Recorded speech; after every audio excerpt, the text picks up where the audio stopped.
tax has to be calculated on value addition. Excise duty, VAT, service tax, all replaced to your GST. Common tax percentage, that is called your composition scheme.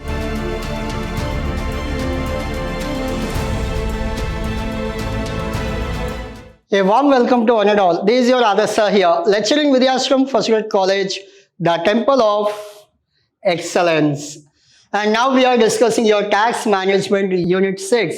In the last topic we are now. In this, we are discussing your session 1 of your last topic, that is called Introduction to Goods and Service Tax. That is what? Your GST. We are discussing your topic called GST. Now, you don't have in detail about GST in your particular topic, just the basic thing. What is GST? How it is implemented? What are the advantages and what are the limitations? What do you mean by input tax credit? Along with that, what is the meaning of your concept called like your GST things? Everything we will discuss in brief, not in detail, in brief. Why? Because you may get max to max 10 marks from this particular topic. Now, your agenda is very simple. We'll understand what is indirect tax, what is GST, what are the advantages and components of GST.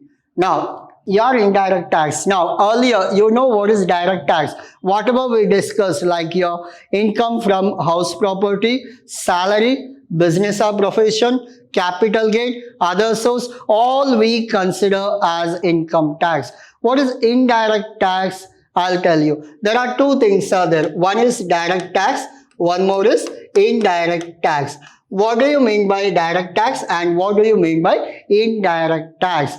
Direct tax, it is nothing but whatever 5 heads are there, salary, house, property and all, that we call it as direct tax. Very simple. Whatever you earn, you calculate, you go and pay tax. That is called direct tax. Like, I'm getting my salary. Every year what I'll do, I'll calculate my salary, I'll calculate my tuition income, I'll calculate my other income, I'll add everything, I'll do all the tax calculation. How much tax payable is there? I'll go directly to the income tax office, I'll do online payment of my income tax. But what about this indirect tax? That is one more thing. I'll give you best example. You go and buy some mobile. What is the price of the mobile? Assume it is 10,000. Along with 10,000, you are supposed to pay what? GST tax. So that is how much? 14%. It will come around 1,400. The total value will be what? 11,400. Your mobile price is how much? So, wherever you go and buy mobile, you will ask that, what is the price of the mobile? Is it inclusive of tax? If yes, how much? 11,400. How much you paid? 11,400. You paid to whom? The owner of the shop. Will he keep 11,400? No. He keeps only 10,000. This 1,400, he will go and pay to the government. So where do he pay? He will pay to the government. This is called as indirect tax. You are not paying directly to government. Paid by whom? Somebody else on behalf of you. The owner of the shop, the shopkeeper, will pay your tax to the government. Not only yours. He sells his mobile. I assume that per day he sells 10 mobiles. He collected tax from 10 members. Add everything. He will pay to the government. This we call it as indirect tax. Somebody will pay your tax on behalf of you. Not only your mobile. If you go and purchase one small pen, if you go and purchase some calculator, if you go and purchase some biscuit or some chocolates, everywhere if you see backside what is the price, some price will be there plus tax will be there. So the shopkeeper will collect from you. He will pay on behalf of you. Hope you got it. Yes, this is all about your indirect tax. Now, so how it works? Buying of raw material, you are supposed to pay VAT at the time of manufacturing, VAT and excise duty. Then finally it is VAT. Finally it is VAT. It was like this, not now. After coming GST, there is no VAT only. Before that, the procedure was like this. At the time of purchasing raw material, pay VAT. Conversion, pay VAT and excise. At the end, again pay VAT, again pay VAT. So it was double taxation, multiple taxation was there earlier. But multi-stage, what is multi-stage? As I told you, purchase of raw material, pay tax, production, pay tax, warehousing, pay tax, selling, pay tax, sale of product to the retailer, pay tax, selling to the end user. Everywhere you are paying tax. So government is collecting tax. Many times they are collecting tax. To avoid all this nonsense, to avoid all this problem, to avoid all this multi-taxes, they have introduced the act called GST, Goods and Service Tax. Now, so and after coming GST, what happened? Simple. Buying of raw material, manufacture, sale to the wholesaler, final sale to the consumer, sale to the retailer. The goods and service tax is levied on each of these stages, making it a multi-tax. That removed, at the end stage, we are supposed to pay tax. Whatever paid tax earlier can be adjusted. I'll tell you in detail regarding that. Now, value addition. What is a value addition means? Tax has to be calculated on value addition. Like, I'll give you simple example. What is a value addition means? I'll take Oreo biscuit. What is that? Oreo biscuit. How much I bought? I bought for 20 rupees. What is the price of the biscuit? 20. So it will be 18 rupees biscuit, 2 rupee tax. So it will be tax. 18 rupee will be called as biscuit and 2 rupee will be called as tax. Now, with that Oreo biscuit, did I consume? No. With that, I prepared cake, Oreo cake. Then, what is that? 20 rupees biscuit, I added milk, I added some essence, everything. After that, I'll prepare a big cake from Oreo biscuit. It was 20 rupees. After preparing cake, it has become 200. Now, what is the price of the cake? 200. With 20 rupees biscuit, I added extra thing. So, I made it as cake. That is what?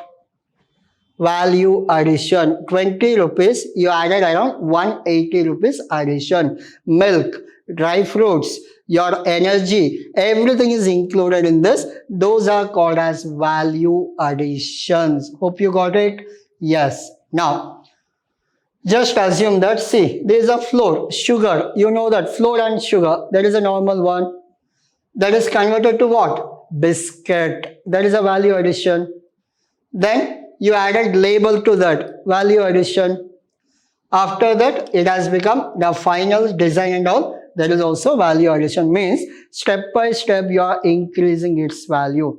I'll give you a simple example. There are many showrooms out there. I don't want to mention the name of that showroom. Like Slipper, the big showroom, the branded one. Where do they manufacture? There are many showrooms out there. They will give to this small petty shop. They will manufacture. Later it go to showroom. They will put seal and they will add label. They will make it as a brand. But it is manufactured by whom? A common people, a common person. But later it is labeled, added value, added brand name. These are called as your value additions. Hope you got. So don't go in depth because you will not get these things and all. I'll tell you what will come for your exam. What is GST in India? That is important for your 5 mark. Now, GST is known as Goods and Service Tax.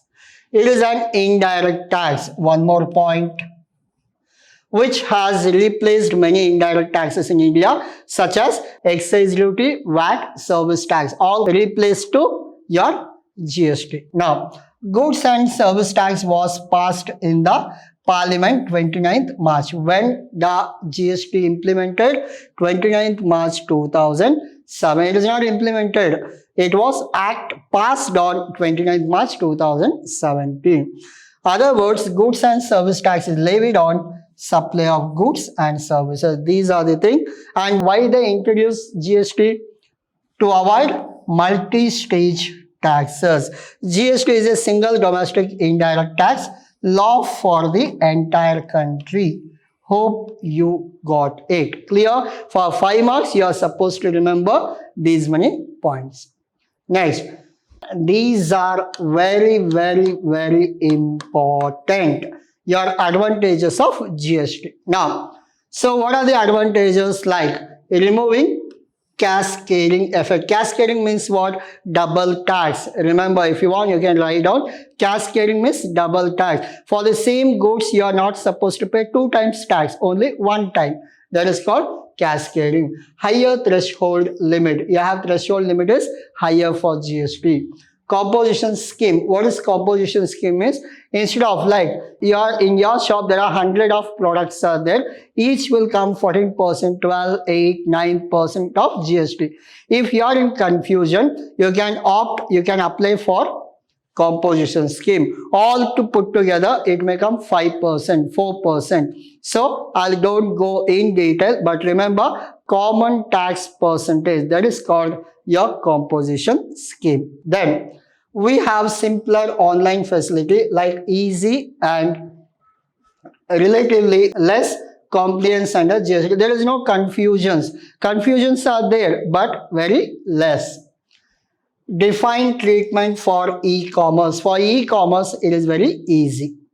Increased efficiency and regulating the unorganized sector. Whatever sectors are there which are unorganized, this will really help them to set up.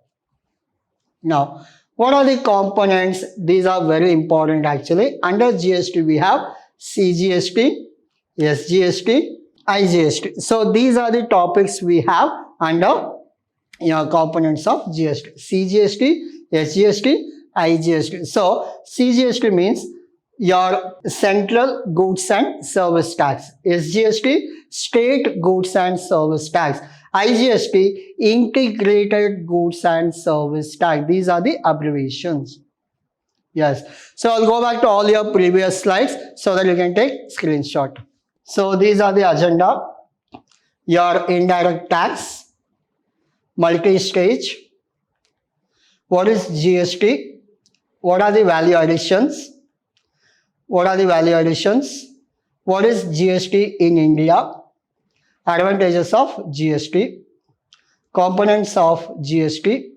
This is all about your today's session. We went only on theory, a basic concept of GST. In the next session, we'll go with the problems. Thank you.